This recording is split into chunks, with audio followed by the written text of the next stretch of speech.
नमस्कार मित्रों, स्वागत है आपका हमारी चैनल पे। और आज के वीडियो में हम बात करेंगे व्हाट्सएप की एक ऐसी सेटिंग के बारे में जिसे करने के बाद आप किसी का भी व्हाट्सएप स्टेटस देखेंगे और किसी को पता नहीं चलेगा कि आपने उसका व्हाट्सएप स्टेटस देखा है। तो सेटिंग करने के लिए सबसे पहले हमें अपने मोबाइल फ़ोन में व्हाट्सएप को ओपन करना है। व्हाट्सएप को ओपन करने के बाद सबसे ऊपर 3 डॉट है, वहाँ पर क्लिक करना है।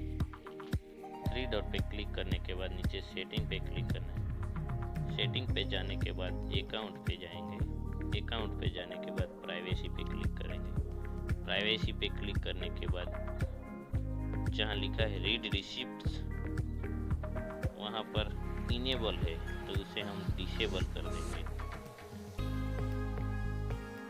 डिसेबल करने के बाद हमारी जो सेटिंग है वो हो चुकी है। अब हम किसी का भी व्हाट्सएप स्टेटस देखेंगे लेकिन किसी को पता नहीं चलेगा कि हमने व्हाट्सएप स्टेटस देखा है। दोस्तों, इस वीडियो को देखने के लिए धन्यवाद। अगर वीडियो अच्छा लगे तो लाइक